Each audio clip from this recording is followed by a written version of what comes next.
नमस्कार दोस्तों, एएमसी सहायक फायरमैन का रिक्रूटमेंट निकल चुका है। इसको अप्लाई करने के लिए सबसे पहले आपको वेब ब्राउज़र पे जाना है, वहाँ पे सर्च करना है एएमसी। उसके बाद सबसे पहले वाले लिंक पे जाना है जहाँ पे ahmedabad.gov.in। अब देख सकते हैं अहमदाबाद म्यूनसिपल कॉरपोरेशन का ये पोर्टल है और वो खुल चुका है। इसके बाद आपको पब्लिक इन्फॉर्मेशन में जाना है, फिर उसके बाद जाने के बाद रिक्रूटमेंट एंड रिजल्ट पे क्लिक करना है। उसके बाद इस पर क्लिक करते ही आपका ये फॉर्म खुलेगा। उसके बाद यहाँ पे आप देख सकते हैं एडवर्टाइजमेंट नंबर है और वैकेंसी का नाम है सहायक फायरमैन। उसके बाद आपको साइड में राइट साइड जाना है, अप्लाई का बटन है, उस पर क्लिक करना है। अब आपको सबसे पहले यहाँ पे देख सकते हैं, आप अगर एएमसी एम्प्लॉय हैं तो यस पे क्लिक कीजिए, वरना आप नो पे क्लिक कीजिए। उसके बाद आपका टाइटल क्या है, मिस्टर मिसेस, आप उस हिसाब से लगा दीजिए। आपका अपना आधार नंबर यहाँ पे एंटर करेंगे। उसके बाद अपना फर्स्ट नेम यहाँ एंटर करेंगे।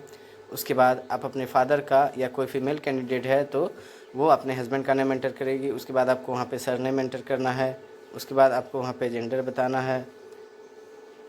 उसके बाद आप पहले अप्लाई कर चुके हैं तो यस पे, और नहीं तो नो पे क्लिक करना है। उसके बाद आप प्रीवियस अगर अप्लाई किए तो उसका एप्लीकेशन आईडी देना है, मोबाइल नंबर एंटर करना है, ईमेल आईडी एंटर करना है, डेट ऑफ बर्थ एंटर करना है। उसके बाद आपको यहाँ पे मदर का नाम देना है, अपने मदर का नेम एंटर करेंगे। आपका कास्ट बताना है कि आप SC/BC है, जनरल है, मैरिटल स्टेटस बताना है, मैरिड है, अनमैरिड है। अगर आपके पास डिसेबिलिटी है तो आप यस पे क्लिक करेंगे, नहीं तो आप नो पे क्लिक करेंगे। अगर यस पे क्लिक करेंगे तो कितना परसेंटेज है डिसेबिलिटी का, उसका सर्टिफिकेट का, date of issuance, disability type, disability sub type, state of issuance, disability certificate number, सब कुछ मांगा जाएगा। तो अगर आपके पास ये सब अवेलेबल है तो यस पे क्लिक कर दें, वरना आप नो पे क्लिक करें।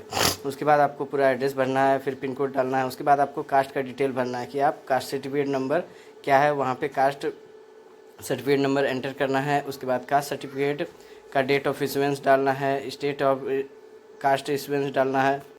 उसके बाद आपके कास्ट इशुएंस अथॉरिटी कौन है वो आपको सेलेक्ट करना है। अगर आप non creamy layer certificate holder हैं तो आपको वहाँ पे सेलेक्ट करना है और नॉन क्रीमी लेयर सर्टिफिकेट का इशुएंस डेट डालना है, नॉन क्रीमी लेयर सर्टिफिकेट का नंबर एंटर करना है।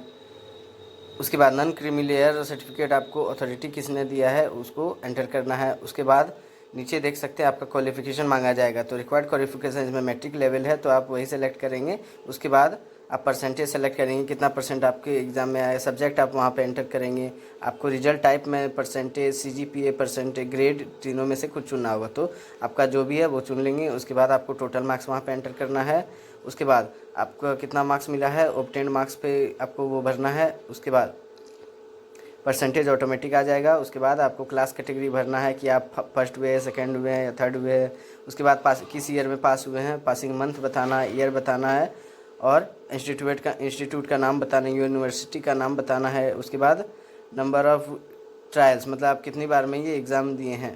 तो अगर सिंपली आप एक बार दिए हैं तो एक ही बार डालना है। उसके बाद ये सब करने के बाद आपको ऐड पे क्लिक कर देना है। अगर आप CGPA क्लिक करेंगे तो आपको CGPA भरना होगा जो कि आउट ऑफ 10 होता है। उसके बाद जो भी है आपका ऐड करने के बाद आपको एडिशनल क्वालिफिकेशन अगर आपके पास है तो वो एंटर करना है।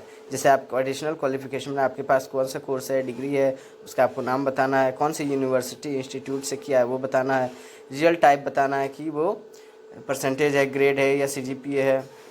उसके बाद आपको परसेंटेज आ जाएगा। उसके बाद आप क्लास कैटेगरी चुनेंगे कि आप फर्स्ट है, सेकेंड है, थर्ड है, पासिंग ईयर डालना है। उसके बाद पासिंग मंथ सेलेक्ट करना है। उसके बाद आपको कौन कौन सा लैंग्वेज आता है, गुजराती, हिंदी, इंग्लिश, तीनों लैंग्वेज का ऑप्शन है।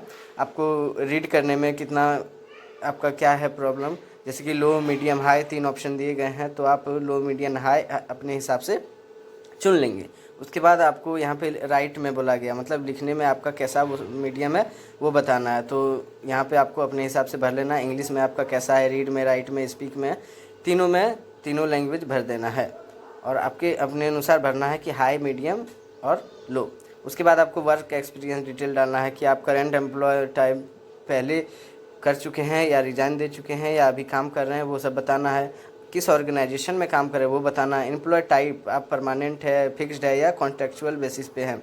उसके बाद आप ऑर्गेनाइजेशन का नाम एंटर करेंगे, किस तरह का ऑर्गेनाइजेशन है, पब्लिक है, प्राइवेट है, गवर्नमेंट है।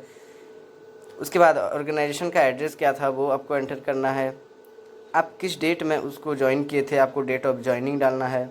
उसके बाद ज्वाइनिंग डेजिग्नेशन, मतलब आप किस पोस्ट पे ज्वाइनिंग हुए थे वो आपको बताना है। उसके बाद आपको कितने साल का एक्सपीरियंस है वो बताना है, टोटल ईयर बताना है, टोटल मंथ बताना है, टोटल डे बताना है, एक्सपीरियंस डे में बताना। उसके बाद ऐड एक्सपीरियंस पे क्लिक करना है, फिर नीचे टिक करना है, उसके बाद सेव डिटेल्स पे क्लिक करना है। उसके बाद आपको सबसे पहले पासपोर्ट साइज फ़ोटो डालना है, कैंडिडेट का सिग्नेचर डालना है, आधार कार्ड डालना है, एक्सपीरियंस लेटर डालना है, नॉन क्रीमिलियर सर्टिफिकेट डालना है। उसके बाद आप ये सब चूज़ फाइल पे क्लिक करके अपलोड करके आप यहाँ पे सबमिट एप्लीकेशन पे क्लिक कर सकते हैं। उसके बाद आपको फ़ी पेमेंट के लिए बोला जाएगा, तो यह लेफ्ट साइड में फ़ी पेमेंट का ऑप्शन है, उस पर क्लिक करेंगे। आप अपना वहाँ पे सेलेक्ट करेंगे वैकेंसी जो कि है सहायक फायरमैन।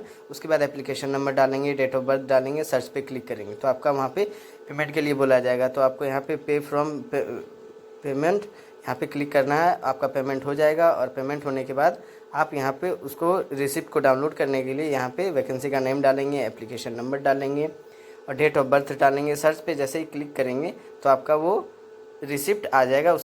उसके बाद आपको वहाँ पे जैसे डाउनलोड पे क्लिक कीजिएगा, आपका रिसिप्ट डाउनलोड हो जाएगा।